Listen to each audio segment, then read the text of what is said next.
You are listening to episode 261 of the Peaceful Mind Podcast.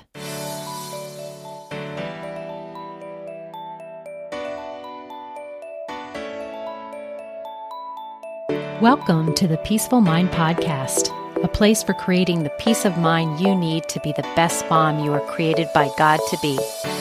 If you want to bring more balance, more joy, and more peace to your motherhood, this is the place for you. I'm your host, certified life coach and Catholic mom, Danielle Thienel. In the name of the Father, of the Son, and of the Holy Spirit, let's get started. Well, hello there. I'm Danielle. I'm your host, and I'm so glad you're here.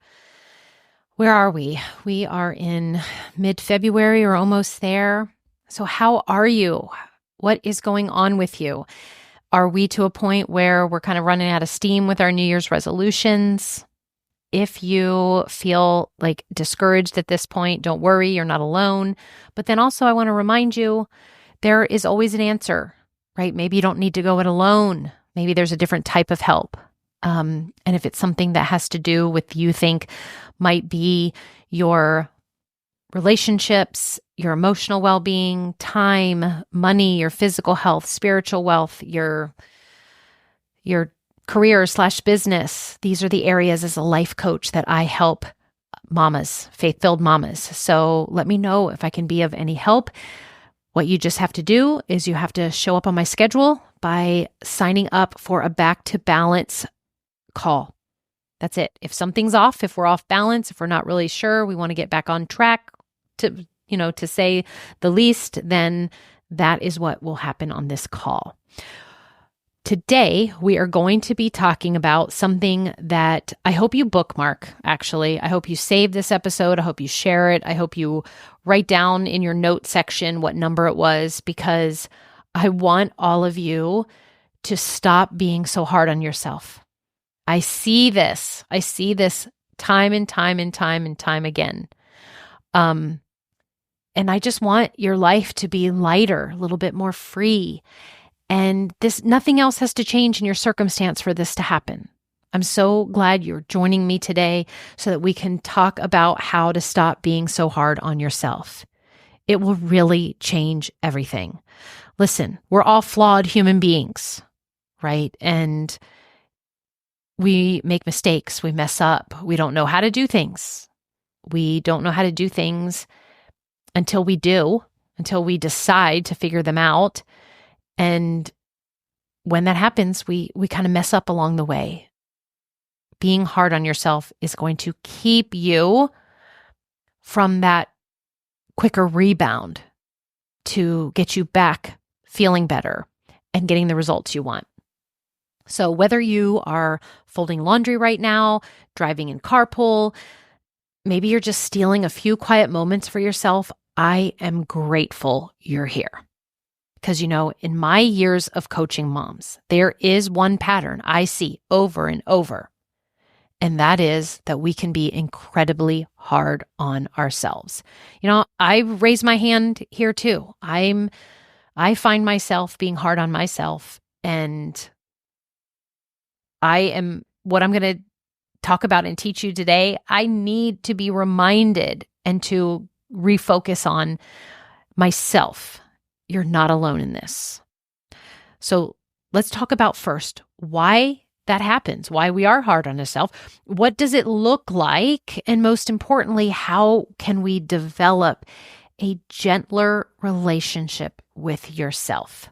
In my Cyclone Mom method, the process that I use, also the title of my foundational book, if you haven't grabbed a copy, do that, right? Do that. It will be such a gift to yourself.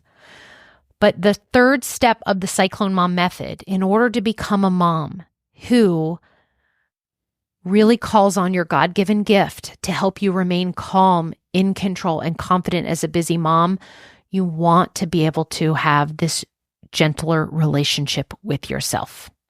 Okay, let's start. Let's start by acknowledging some common moments when we all tend to be our harshest critics. So I want you to picture this. It's bedtime.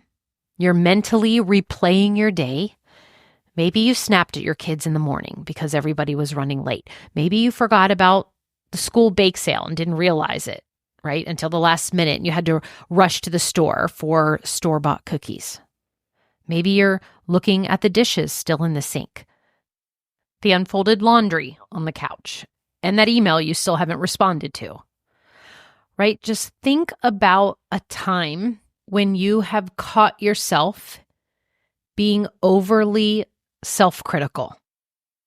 Can you bring that to mind right now?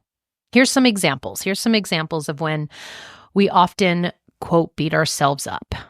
This internal, right, beating up with this self-criticism. We do this when we compare our, like, behind the scenes of our life to everybody else's kind of online highlight reel. We do this when we make a mistake at work or we forget something important. We do this when we don't meet our own impossibly high standards that we set. We are overly critical when our house isn't as organized as we think it should be. We're overly critical when we serve chicken nuggets instead of a home-cooked meal. When we lose patience with our children, when we don't bounce back from pregnancy as quickly as we'd like to, when we can't seem to balance everything perfectly. We're self-critical when we need to ask for help, when we take time for ourselves and feel guilty about it. That is also when we're overly critical. This inner dialogue during these type of moments, this is what it sounds like. These are the thoughts that come up. I should be doing better. What's wrong with me? Other moms seem to handle this so easily. I'm not cut out for this. I'm failing at everything. I'll never get it right. I'm not enough. But here's what I want you to know. This harsh inner critic isn't serving you or your family and your goals and what you want for your life. Let's talk about how moms who do already have a healthier relationship with themselves, how they think about these same situations. This is what their inner dialogue sounds like. When they make a mistake, instead of harsh judgment, they think, I'm human and humans make mistakes. They might also ask themselves, what can I learn from this? They're thinking, this moment doesn't define me. Or I'm still a good mom, even when I have bad moments. Tomorrow, I'll try something new, or tomorrow's a fresh start. How about I'm doing the best I can with what I have right now? So those moms, they've learned to treat themselves with the same compassion that they'd offer a dear friend. Yeah, at this point, I always, when I offer this like piece of advice to think about the same thing you would say to a friend, it always reminds me to plug my episode that is called Best Friend versus Bully Brain. And so I want to link that in the show notes as well. And it's kind of talking about, imagine if your best friend came to you and shared she had a rough day with her kids. Would you berate her and tell her she should be doing better? Of course not. You'd likely offer understanding and support, and you'd remind her that she's doing a great job despite the challenges. So why is it so hard for us to offer ourselves that same grace? And I'll tell you why. And this is why it's so hard for us, and we can't offer that grace to ourselves in that moment. It's because we've internalized these unrealistic expectations from society and social media. In these moments, you are forgetting that you are a child of God. You're forgetting and not thinking about the compassionate words that Christ might say to you in these moments. A lot of us are definitely carrying around perfectionist tendencies from our own upbringing, yes, but ways that we operate around perfectionism that we have just made a habit for ourselves. We mistakenly believe that being hard on ourselves is positive motivation, right? I'm working with a group right now where we're focused on our physical health and raising our satisfaction here and our data points here. And we've talked about this, right? It's like so funny to believe that we can be mean to our bodies and that's going to help motivate us to like get to the gym. What you're not seeing is that being hard on yourself, it demotivates you. Is demotivate a word? Am I making that up right now? Okay. It's also why it's so hard for us to offer ourselves the same grace we would give to a best friend is because we compare our worst moments to other people's best moments.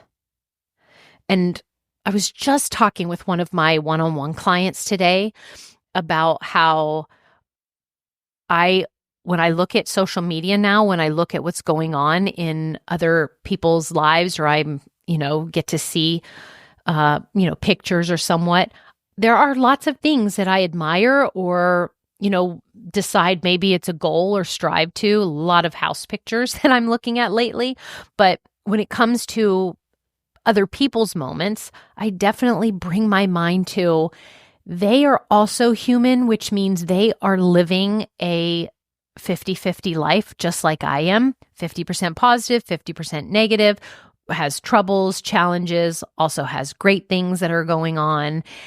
And so no matter what we quote see, that is still the ultimate truth. So that is a reason why, though, we're so hard on ourselves, is we compare our worst moments to other people's best moments. And then we forget that making mistakes is a natural part of growth. When we think about a child learning to walk, is there any criticism when they fall down? When they're wobbly, when they fall down, are we like, oh my gosh, you're not walking yet. That's so terrible. You're so behind. You're such a failure.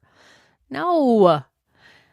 It's how you grow the muscles to order support a child walking is they have to use them and try things and they fall down and they have to get up again.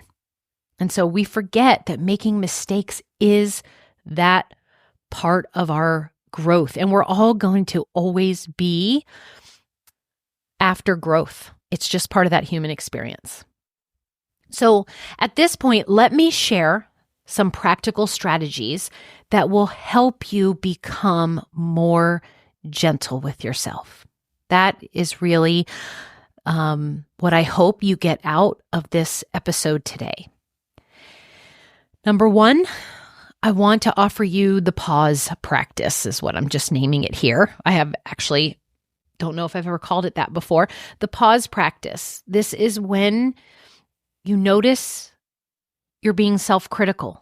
And that is always the first step in any change we want. We have to first stop and notice, right? That pause. Without the pause, without the awareness, we can't take the next steps to change. So this is when you want to take a deep breath and you want to ask yourself, would I say this to my best friend, to my daughter? Is this something Jesus would be saying to me? If not, then choose a kinder thought. Then next, a strategy is to reframe, right? Instead of the I should, you then try I choose to, or I get to. Instead of I failed, you reframe it to I'm learning. Instead of I'm not enough, you try I'm growing and doing my best at the moment. And then another strategy is to notice and celebrate your wins. This is one of the major tools in my mom toolbox that I offer my clients, and it is such a game changer, right? What if you kept a wins journal where you write down your daily successes, no matter how small? When that inner critic pipes up, you'll have evidence of your capabilities. You could go read it. Someone told me about this, and I might not have it in a journal, but I do have emails that are saved in a folder. And I also have, you can see them all over my website and in all the different places where I've collected testimonials from clients. And a lot of what you see in the testimonials are just one sentence or two, because I'm trying to fit it on a post or something like that. But I actually have sometimes the page, sometimes half a page, sometimes a few paragraphs of what my clients have told me about deciding to coach with me, about their successes, about where they were and what's changed and everything like that. And again, I get emails. I get emails from some of you, beautiful people listening to this podcast, who write in and tell me what a certain episode, how it helped you, and thank you for me putting it out there and things like that.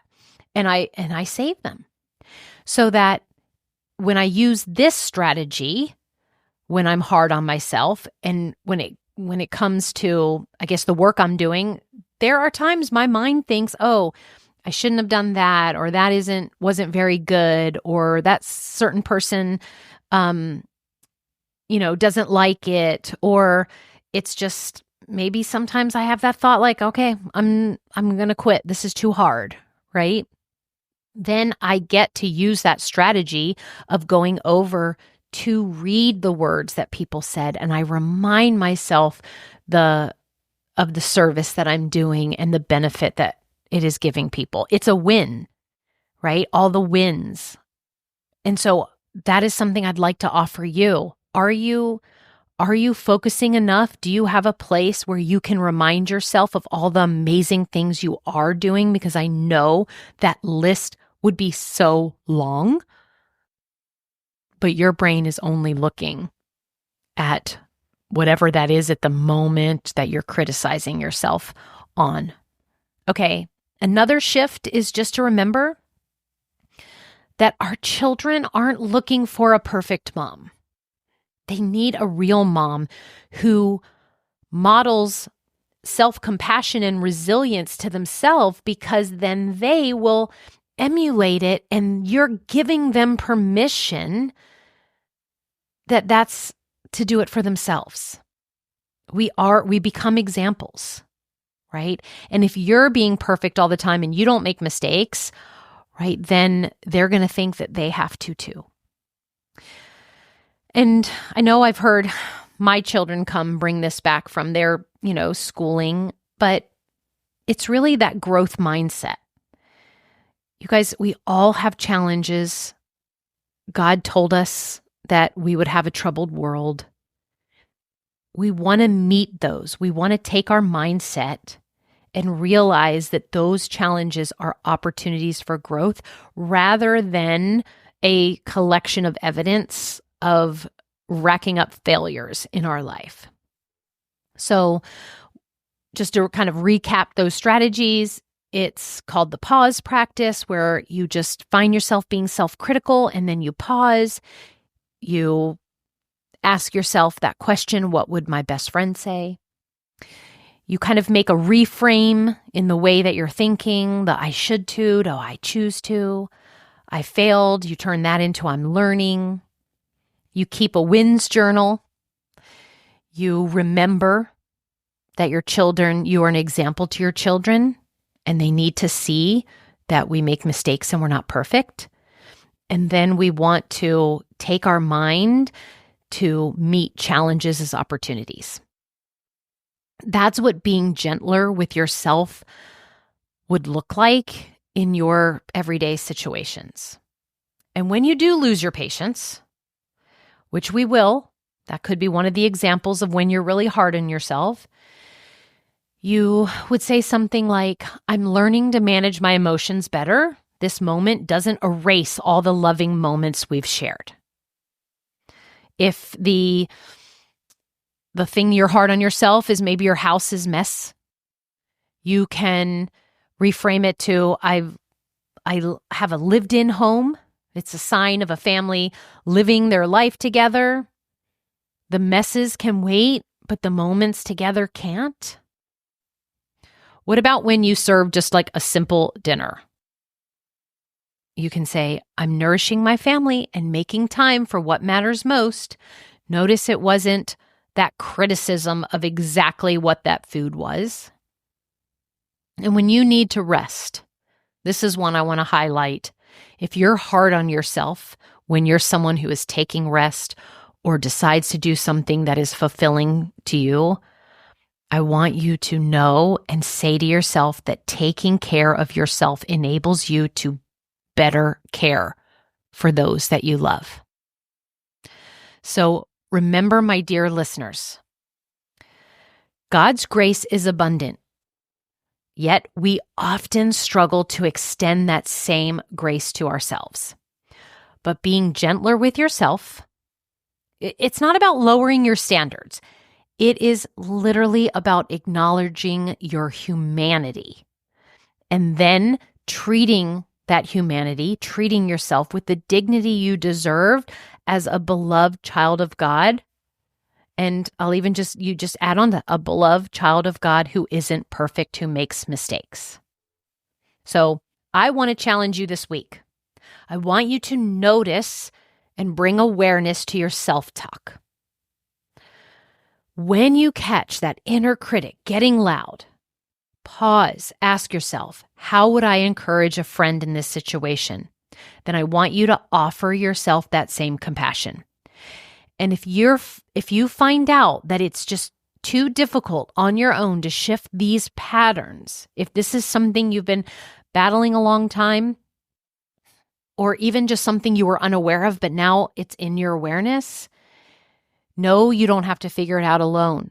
This is exactly the kind of transformation that we work on in my coaching program. And I invite you to schedule a free call with me and to learn more about how you can lessen this inner critic. But I hope what I've offered you today gives you something to think about, gives you some peace of mind and some just practical things to start implementing into your life today. Okay, that's what I have for you. Here's a reminder that you are doing holy work, Mama, as a mother. You're raising beautiful souls, you're managing households, you're juggling countless responsibilities. You deserve the same grace and kindness you so freely give to others. So until next week, may you be gentle with yourself. May peace be with you always. And I'll be back with you again next week. Thank you so much for tuning in to today's episode of the Peaceful Mind podcast. If you found value in today's episode, I'd be so grateful if you could subscribe and leave a review. It not only supports the podcast, but ensures you don't miss out on future episodes packed with insights and tools to create peace of mind in your busy mom life. And if you're of the Catholic faith like me or any Christian mom seeking to feel better in any area of your life and to show up more calm, connected, and confident, I can help. Become an empowered mom who knows how to bring about the changes you desire, no matter the circumstances. Whether you need one-on-one guidance to get there, prefer a group coaching program with like-minded women, or a self-study course, I've got you covered. Explore my private one-on-one packages, join my Busy to Balance group life coaching program, or delve into my signature course, Divine Time. To find out which path is right for you, let's meet and see what's the best fit. Schedule a free call with me at DanielleThienel.com or send me a direct message on Facebook or Instagram at Danielle Thienel Coaching. And also, don't forget to get your copy of my book, The Cyclone Mom Method, How to Call on Your God-Given Power to Remain Calm, in control, and confident as a busy mom. Dive into the digital and bonus audio version when you go to book.daniellethienel.com/new-book. You'll find all the details in the show notes too. Until next time, peace be with you always.